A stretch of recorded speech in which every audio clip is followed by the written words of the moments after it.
വിഷ്ണു, കൊച്ചിയിൽ ഇന്ന് അതിശക്തമായ മഴയായിരുന്നു. രാവിലെ മുതൽ തന്നെ തുടർച്ചയായ കാറ്റും മഴയും ഉണ്ടായിരുന്നു. പ്രത്യേകിച്ച് വൈകുന്നേരം അതിശക്തമായ കാറ്റ് പലയിടങ്ങളിലും വീശിയിട്ടുണ്ട്. മാത്രമല്ല നഗരപ്രദേശങ്ങളിലും നഗരത്തിനോട് ചേർന്ന് കിടക്കുന്ന ഇടങ്ങളിലുമൊക്കെ താഴ്ന്ന പ്രദേശങ്ങൾ വെള്ളത്തിനടിയിലായി. കോളനികളായി നിൽക്കുന്ന വീടുകളിലേക്കൊക്കെ വെള്ളം കയറിയിട്ടുണ്ട്.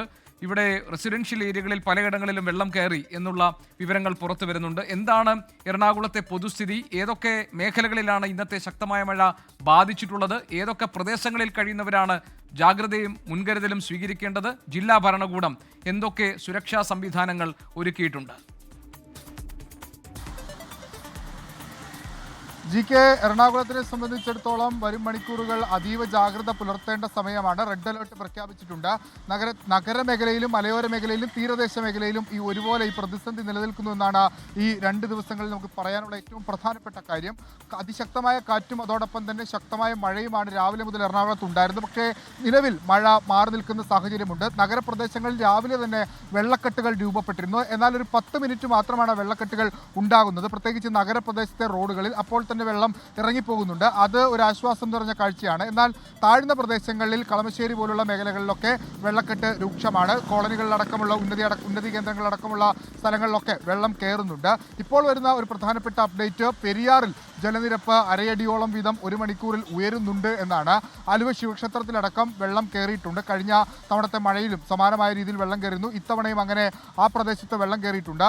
ഏറ്റവും ആശങ്ക ഇപ്പോഴും ഉള്ളത് കഴിഞ്ഞ മഴകളിലൊക്കെ ഉണ്ടായിരുന്ന പോലെ കണ്ണമാലിയും എടവനക്കാടും ഉടങ്ങുന്ന തീരദേശ മേഖലയാണ്. ഇന്ന് നമ്മൾ വൈകിട്ട് കണ്ണമാലി പ്രദേശത്ത് പോയിരുന്നു. അവിടെ ഷാപ്പുംപടി അതോടൊപ്പം ചെറിയ കടവ് മേഖലകളിൽ ഇത്തവണയും കടൽ കയറ്റം രൂക്ഷമാണ്. 12 മണി മുതൽ 3 മണി വരെ അവിടെ കടൽ അടിച്ചു കയറിയിരുന്നു. വെള്ളം ഈ വീടുകളിലേക്ക് കയറിയ പശ്ചാത്തലത്തിൽ അവിടുത്തെ വീട്ടിലെ ഉപകരണങ്ങളടക്കം നഷ്ടപ്പെട്ടിട്ടുണ്ട്. അവരെന്ത് ചെയ്യുമെന്ന ചോദ്യം കഴിഞ്ഞ മണിക്കൂറുകളിലൊക്കെ ചോദിക്കുന്നുണ്ട്. നിലവിൽ അവിടെ ദുരിതാശ്വാസ ക്യാമ്പുകളൊന്നും തുറന്നിട്ടില്ല. പ്രത്യേകിച്ച് അവർ ദുരിതാശ്വാസ ക്യാമ്പുകളിലേക്ക് കഴിഞ്ഞ കുറച്ച് നാളുകളായി പോകാൻ തയ്യാറാകുന്നില്ല. ക്യാമ്പുകളിൽ പോയി കഴിഞ്ഞാൽ തിരികെ വരുമ്പോൾ ഉണ്ടാകുന്നൊരു സാഹചര്യം അത് മറികടക്കുക ബുദ്ധിമുട്ടാണ്. അതുകൊണ്ടാണ് ക്യാമ്പുകളിൽ പോകാതെ അവർ ആ വീടുകളിൽ തന്നെ കഴിഞ്ഞുകൂടുന്ന ഒരു സാഹചര്യം നിലവിലുള്ളത്. മന്ത്രിസഭാ യോഗത്തിലൊക്കെ ഇവിടെ ടെട്രോപോഡ് അടക്കം സ്ഥാപിക്കാനുള്ള തീരുമാനങ്ങൾ എടുത്തിട്ടുണ്ടെങ്കിലും ഒരു പൂർണ്ണ തോതിലേക്ക് അത് എത്തിയിട്ടില്ല. അടിയന്തരമായി അവിടെ ജിയോ ബാഗുകളെങ്കിലും ക്രമീകരിച്ച് ഈ തിരമാലയെ തടയിടാനുള്ള ഒരു പ്രാഥമിക ശ്രമമെങ്കിലും നടത്തണം. അല്ലെങ്കിൽ വരും ദിവസങ്ങളിൽ ഇപ്പോൾ വാവൊക്കെ കഴിഞ്ഞൊരു പശ്ചാത്തലത്തിൽ അവിടെ കടലുകയറ്റം രൂക്ഷമാകുമെന്നാണ് തീരദേശ മേഖലയിൽ നിന്നുള്ള അപ്ഡേറ്റ്.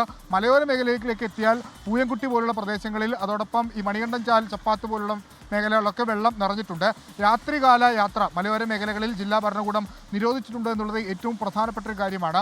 ഒപ്പം ഈ വെള്ളക്കെട്ടുകളിലേക്ക് ഇറങ്ങുന്നത് ആളുകൾ പൂർണ്ണമായും അത് നിയന്ത്രിക്കണം. കാരണം ഇന്ന് ഉച്ചയോടുകൂടി നമ്മൾ തന്നെ ഒരു ദൃശ്യം പുറത്തുവിട്ടിരുന്നു. ഈ ആലുവ മേഖലയിൽ വെള്ളക്കെട്ടുണ്ടാകുകയും ആ റോഡിലുണ്ടായ വെള്ളക്കെട്ടിൽ ഒരു കുട്ടി ഇറങ്ങി നീന്തി കളിക്കുകയും ചെയ്യുന്ന ഒരു ദൃശ്യം നമ്മൾ പുറത്തുവിട്ടിരുന്നു. അത്തരം സാഹചര്യങ്ങളൊക്കെ ഒഴിവാക്കേണ്ടതുണ്ട് എന്നാണ് ജില്ലാ ഭരണകൂടം പറയുന്നത്. അത് വലിയ അപകടങ്ങൾ വലിച്ചു വെക്കാനുള്ള സാധ്യതയുണ്ട്. ഒപ്പം ഈ വെള്ളക്കെട്ടുകൾ ഉള്ള കുഴികൾ അതിലൂടെയുള്ള യാത്രകളൊക്കെ വളരെ ശ്രദ്ധിച്ചു വേണം നടത്താൻ. എറണാകുളത്തെ സംബന്ധിച്ചിടത്തോളം പല റോഡുകളിലും അത്തരം കുഴികൾ രൂപപ്പെടുകയും അവിടെ വെള്ളം നിറയുകയും പിന്നീട് അതുവഴി പോകുന്ന ബൈക്ക് യാത്രികർ അപകടത്തിൽപ്പെടുന്ന കാഴ്ചയൊക്കെ കഴിഞ്ഞ നാളുകളായിട്ട് ഉണ്ടായിരുന്നു. അപ്പോൾ അതിലൊക്കെ ജാഗ്രത പുലർത്തണമെന്ന് പറഞ്ഞിട്ടുണ്ട്.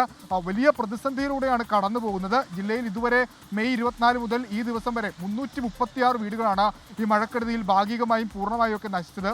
ഈ 2 ദിവസത്തിനിടയിൽ 19 വീടുകൾ നശിച്ചിട്ടുണ്ട്. അങ്ങനെ മഴക്കെടുതി വിതയ്ക്കുന്ന നഷ്ടം അത് ചെറുതല്ല, അത് വലിയ രീതിയിൽ പ്രതിസന്ധി സൃഷ്ടിക്കുന്നുണ്ട് ജില്ലയുടെ മുന്നോട്ട് പോക്കിനെ അടക്കം. അതുകൊണ്ട് അത്തരം കാര്യങ്ങൾക്കൊക്കെ ഒരു കൃത്യമായ ഇടപെടൽ ജില്ലാ റെഡ് അലർട്ട് പ്രഖ്യാപിച്ചിരിക്കുന്ന സാഹചര്യത്തിലും തുടർച്ചയായ കാറ്റും മഴയും അനുഭവപ്പെടുന്നു എന്നതുകൊണ്ടും എറണാകുളം ജില്ലയിൽ പ്രത്യേകിച്ച് തീരപ്രദേശങ്ങളിൽ കഴിയുന്നവർ, അതോടൊപ്പം തന്നെ എറണാകുളത്തിന്റെ മലയോര മേഖലകളിൽ കഴിയുന്നവർ, നഗരപ്രദേശങ്ങളിൽ കഴിയുന്നവരൊക്കെ തന്നെ ഒരുപോലെ ശ്രദ്ധിക്കേണ്ട സമയമാണ് ഇനി വരുന്ന മണിക്കൂറുകൾ. മാത്രമല്ല ഈ നഗരങ്ങളിൽ കഴിയുന്നവർ വാഹനങ്ങളിൽ പോകുമ്പോൾ റോഡിലുള്ള കുഴികളിൽ വെള്ളം നിറഞ്ഞ് അതിൽ എന്തെങ്കിലും അപകടം പറ്റാനുള്ള സാധ്യതകളൊക്കെ മുൻകൂട്ടി കാണണം.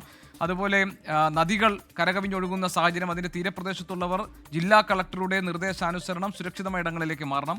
ഒരു കുട്ടി ഈ വെള്ളത്തിലിറങ്ങി കളിക്കുന്നതിൻ്റെ ദൃശ്യങ്ങളെക്കുറിച്ച് നേരത്തെ വിഷ്ണു പറഞ്ഞു.